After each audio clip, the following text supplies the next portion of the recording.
Бүгінгі сабақтың тақырыбы ГПГ 6М шөп тырнауыш. Тырнауышты сақтауға қою көріп тұрғанымыз ГПГ 6 шөп жинап жатқан кезі көлденең жинайды.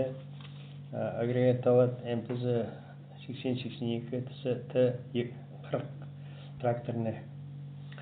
Енді мына неден тұрады? Рабочий рамадан және тракторге тіркеледі. Жартылай аспал деп айтылады. Екі жағында екі дөңгелегі бар. Сосын алдынан тракторға тіркеледі. Екі секциядан тұрады. Каждый әр секциясы 3 метрден, барлығы 6 метр. Секциялар жұмыс орнына стальдан жасалған тістер. Сол тістер секциялар гидроцилиндрлермен көтеріледі. Гидро жүрегі тіркелген. Енді мына транспортное положение дейді. Мына шауып болғанда екі секция жиналып, көлік сияқты болып кетеді, прицеп сияқты болып кетіп, соны тіркеліп, жолға қайтып гаражға алып кетуге болады.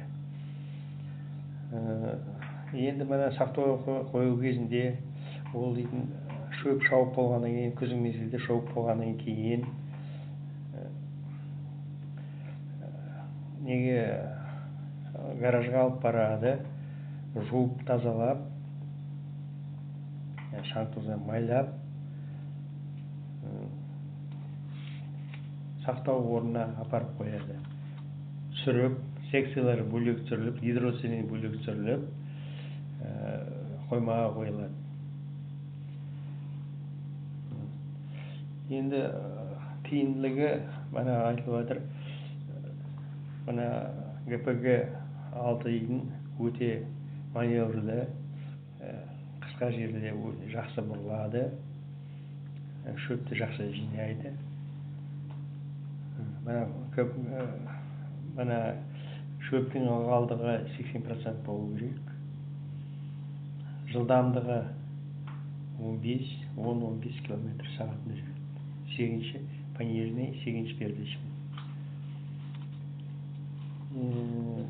Енді қазіргі уақытта қазіргі трактерлер жаңа шөп жинағыш тырмалар шығып жатыр. Үлкен ГПГ 14. Көбі мына тырнауыштар біздер оқып жатқан, көріп жатқанымыз қазір Ресейден шығып жатыр. Ресей мемлекетінен шығып жатыр. Енді барлығы принциптері, жұмыс нелері бәрі бірдей. Өте қиын емес. Енді қауіпсіздік сақтау кезінде өте түсіргенде, жинағанда өте сақ болу керек. Тістері өте қатты, пружин сияқты, қолды жарақат